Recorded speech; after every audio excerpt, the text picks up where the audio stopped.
Dieu a choisi les choses viles du monde et celles qu'on méprise, celles qui ne sont point, pour réduire à néant celles qui sont, afin que personne ne se glorifie devant Dieu.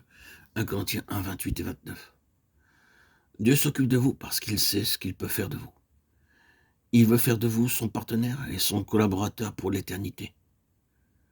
Le désir du psalmiste de voir le salut de Dieu est une prière. Oh Dieu, fais de moi ton vase élu. Et dans le verset 5, il en donne la raison, afin que je puisse voir le bonheur de tes élus. Un jour, je me rendis dans une maison, je vis sur le rebord de la cheminée de très beaux objets peints. Je demandai au maître de la maison, que sont ces choses? Il me répondit que c'était d'ordinaires coquilles d'œufs. Il avait fait un petit trou pour enlever le contenu. Il amassait ainsi plusieurs coquilles d'œufs depuis quelques années. Étant un bon artiste, il avait peint un très beau dessin sur chaque coquille d'œuf.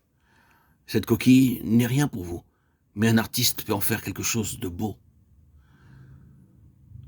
Dieu aussi a un dessein en vous choisissant et en vous appelant, bien que vous ayez été ruinés et anéantis par le péché et que les hommes puissent voir les marques du péché sur votre visage.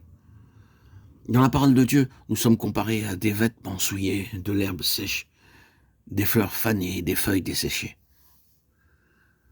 C'est ce que nous sommes aux yeux de Dieu. Cependant, il nous a choisis. Il désire que vous et moi, nous soyons des vases célestes élus pour son honneur et sa gloire. Seul Dieu peut faire cela. L'homme ne peut le faire. Voulez-vous être un vase parmi les vases élus de Dieu? Il le désire même si vous êtes sans aucune valeur à vos propres yeux. Dieu peut vous rendre très utile pour l'éternité, pourvu que vous veniez à lui et que vous livriez entièrement et seulement à lui. Postérité d'Abraham, son serviteur, enfant de Jacob, ses élus. Psaume 105, 6. Ici, Jacob est appelé un vase élu. Dieu l'avait choisi, sachant tout de lui. Comment choisissons-nous?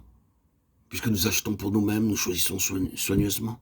Nous disons, ceci est bon, ceci n'est pas bon, ceci est trop grand, ceci est trop petit, ceci est trop vieux. C'est ainsi que nous choisissons. Mais Dieu dit, peu importe que vous soyez affreux, souillés, ruinés par le péché. L'homme peut dire que vous êtes inutile, mais lorsque vous allez à Dieu, il vous demande, voulez-vous être mon vase? Voulez-vous vous livrer entièrement à moi? C'est tout.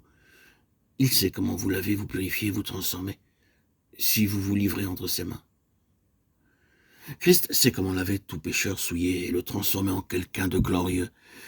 Quant à vous, vous devez être prêt et désireux de devenir un vase élu.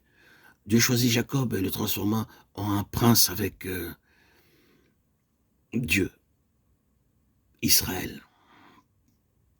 Traduction littérale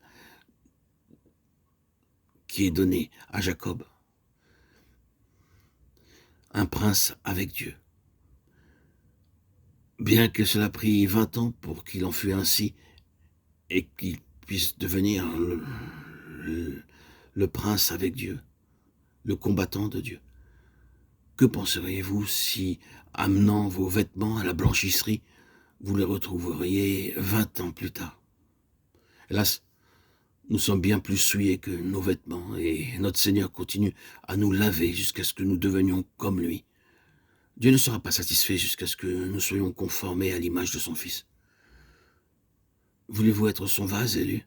Voulez-vous être lavé et purifié jusqu'à ce qu'il soit satisfait?